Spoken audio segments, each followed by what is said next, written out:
ሆሳዕና ማለት መድኃኒት ማለት ነው። ሆሳዕና ለወልደ ዳዊት ለዳዊት ልጅ ሆሳዕና መባል ይገባዋል። እግዚአብሔር መዝሙረ ዳዊት ስም የሚመጣ ወልደ እግዚአብሔር ቡሩክ ነው። እግዚአብሔር ነኝ ብሎ ስሙን ጠርቶ በእግዚአብሔርነቱ የሚመጣ ቡሩክ እግዚአብሔር መርገመ ሥጋ መርገመ ነፍስን የሚያርቅ በረከተ ሥጋ በረከተ ነፍስን የሚሰጥ ነው። ትንቢተ ኢሳይያስ ምዕራፍ 61 በልዋ ለወለተ ጽዮን ነዋ ንጉሥኪ በጽሐ የጽዮን ልጅ ንጉሥሽ መጣ ብላችሁ ንገሯት። እንዘ ይስጢያን ዲበልት ወዲበ ኋላ በአህያ ላይ ተቀምጦ በውርንጫዋ ላይ ተቀምጦ ንጉሥሽ መጣ ብላችሁ ለጽዮን ልጅ ንገሯት። ትንቢተ ዘካርያስ ምዕራፍ 9 ቁጥር 9 ወተቀበልዎ ሕዝብ ብዙሃን ብዙ ሰዎች ተቀበሉት። እንዘ ይብሉ ሆሳዕና በአርያም በአርያም በሰማይ መድኃኒት የሚባል እግዚአብሔር መጣ እያሉ ተቀበሉት። የሉቃስ ወንጌል ምዕራፍ 19 ቁጥር 40 ነቢያት የተናገሩት ትንቢት ሲደርስ ሲፈጸም አምላካችን መድኃኒታችን ፈጣሪያችን ኢየሱስ ክርስቶስ ይህን ዓለም ለማዳን ወደዚህ ዓለም መጣ። ይህን ዓለም ለማዳን ስለመጣ ሆሳዕና ተባለ። ሆሳዕና ማለት መድኃኔ ዓለም ማለት አንድ ነው። መድኃኔ ዓለም ማለት የዓለም መድኃኒት ማለት ነው። ሆሳዕና ማለትም የዓለም መድኃኒት ማለት ነው። ኢየሱስ ማለትም መድኃኒት ማለት ነው። የስሞቹ ትርጓሜና ምስጢር የዓለም አዳኝነቱን የሚገልጽ ነው። መድኃኔ ዓለም ክርስቶስ ከሰማየ ሰማያት ወርዶ ከቅድስት ድንግል ማርያም ተወልዶ 30 ዓመት ሲሆነው በዮርዳኖስ ወንዝ ተጠምቆ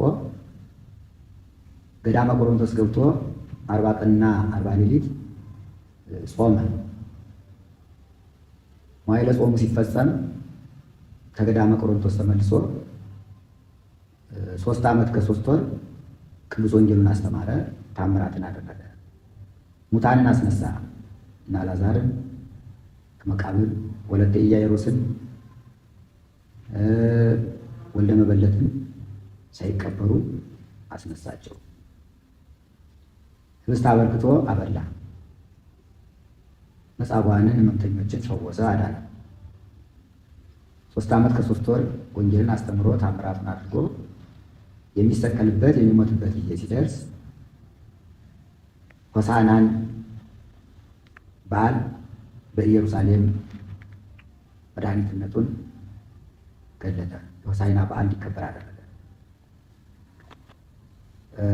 ከቅፍርናሆም ከገሊላ በኢያሪኮ አድርጎ ወደ ደብረ ዘይት መጣ። ደብረ ዘይት ቤተፋጌ፣ ቢታንያ የኢየሩሳሌም አቅራቢያ ዙሪያ ያሉ ቦታዎች ናቸው። ሆሳዕና በጌታችን በኢየሱስ ክርስቶስ ስም ከሚከበሩ በዓላት መካከል በቤተ ክርስቲያናችን ካሉ አንዱ ነው። የምናከብረውን የበዓለ ሆሳዕና በዓል አለበት። ጌታችን ኢየሱስ ክርስቶስ በዋነኝነት ከሌሎቹ በተለየ ጊዜያት ማለት ነው ወደ ኢየሩሳሌም የገባበት ምክንያት በነገይቱ ዕለት የተለየች ቀን ናት። ከዚህ በፊት ኢየሩሳሌም ሲገባ ጌታችን ኢየሱስ ክርስቶስ ለማስተማር ወደ ቤተ መቅደሱም ሲገባ ሕሙማነ ሥጋን በተአምራቱ ሕሙማነ ነፍስን በቃሉ ሊፈውሳቸው ነበር። በነገይቱ ዕለት ላይ የሚገባው የኢየሱስ ክርስቶስ ወደ ኢየሩሳሌም መግባት ግን እንደ ትላንትናው መግባት አይደለም። ትላንትና ሲገባ ተንቀሳቅሶ ለማስተማር፣ ትላንትና ሲገባ የታመሙትን ሰዎች ለመፈወስ ነው። ትላንትና የገባው ኢየሱስ ክርስቶስ ዛሬ ግን የገባባት ዕለት ወደ ኢየሩሳሌም ተብላ የምትነገረው በቅዱስ ወንጌልም ሲነበብ እንደሰማችሁት ልጁን የባህሪ ልጁ የሆነውን ጌታችን ኢየሱስ ክርስቶስን እግዚአብሔር አብ ልኮት ወደ ምድር ወርዶ ራሱን መስዋዕት ቤዛ አድርጎ ለመስጠት ነው። ስለዚህ ከዚህ በፊት በገባባቸው ጊዜያት ውስጥ ያለውን አገባብ ያለ አገባብ አይደለም ክርስቶስ በዚህ ቀን ላይ ወደ ኢየሩሳሌም የገባው።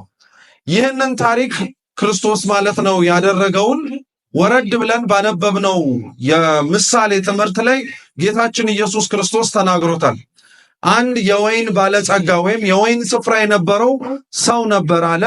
ለዛች የወይን ስፍራው ደግሞ ቅጥረኞችን ቀጥሮ ከዛች የወይን ስፍራ ላይ መድከም ያለበትን ድካም በሙሉ ደክሞ ፍሬውን እንዲሰበስቡ የሱ ባለሟሎችን ወይንም ደግሞ ሎሌዎችን ላከ አለ። እየሰማችሁ ነው? ሎሌዎቹን ላከ ከወይኑ ቦታ ፍሬ እንዲሰበስቡለት። ከዛ የወይኑ ቦታ ፍሬ እንዲሰበስቡለት የተላኩትን ባለሟሎቹን ሎሌዎቹን ግን የወይኑን አትክልት ቦታ እንዲጠብቁትና እንዲያበጃጁት የተላኩት ሰራተኞች የተላኩትን ሰዎች በሙሉ አንዳንዱን ገድለው አንዳንዱን ደብድበው ሌሎቹን ደግሞ ወግረው አስቀሯቸው አለ። መጀመሪያ ከላካቸው ደግሞ እጥፉኑ ሁለተኛ ጊዜ ላከባቸው። አሁንም ትላንትና እንዳደረጉት መልሰው እነዛን ሎሌዎች ደገሙት። በሶስተኛ ጊዜ ላይ የወይኑ አትክልት ስፍራ ባለቤት የሆነው ያ ጌታ ምናልባት የላኳቸው ሰዎችን አይተው እኔ መላኬንና እኔ በእነሱ እየተጠራው መምጣቴን ልብ አላሉት ይሆናል። ስለዚህ ልጄን ልላከው አሉ። ምንን ልላከው? ልጄን ልላክ አሉ። እነሱ ግን ልጁን ሲመለከቱና ሲያዩ እንዲያውም ትላንትና ሎሌዎቹ ተልከው ካሳዩት ጭካኔ በላይ ልጁን ሲመለከቱ ይሄማ ወራሽ ነው፣ እርሱን ብንገለው ርስቱን ልንወርስ እንችላለን ብለው ልጁን ትላንትና ካገረፏቸው፣ ካሰቃዩቸው፣ ከወገሯቸው ሰዎች በላይ እጥፉን አደረጉበት አለ። ጌታችን ኢየሱስ ክርስቶስ በዚህ ሊያስተምር የፈለገው ቁም ነገር አሁን እኛ በቀድሚያ ያነሳነውን ወደ ኢየሩሳሌም መግባቱ ነው። ጌታችን ኢየሱስ ክርስቶስ ወደ ኢየሩሳሌም ሲገባ ወደ ቢታንያም በተጠጋ ጊዜ ላይ ሁለቱን ባለሟሎቹን ወይም ሁለቱን ሐዋርያቱን ወደ ከተማይቱ ገብተው በአንድ ከተማ ውስጥ የምትገኝ አህያና ውርንጭላ ፈተው እንዲያመጡለት አዘዘ። እነዛን አህያና ውርንጭላ ፈታችሁ ለማምጣት ስትሄዱ የነዛ የእንስሳቶቹ ባለቤት ማን ነው? በማን ስልጣንስ ፈታችሁ ትወስዳላችሁ?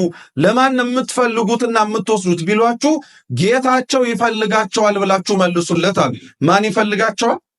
አዎ የኢየሩሳሌም ከተማ ላይ ገብተው ፈተው እንዲያመጡት የተደረጉት አህያና ውርንጭላ ባጭሩ የክርስቲያኖች ምሳሌ ናቸው።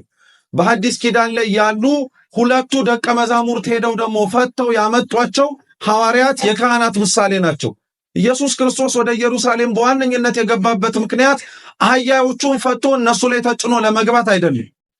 በአህያው አንጻር ያሉትን ሕሙማነ ነፍስ የሆኑትን ክርስቲያኖች የሆንን እስራኤል ዘነፍስ የተባልን እኛን የታሰርንበትን የኃጢአትን ገመድ ለማጠየቅ ነው። አህያይቱንና ውርንጭላይቱን ፈታችሁ አምጡልኛል።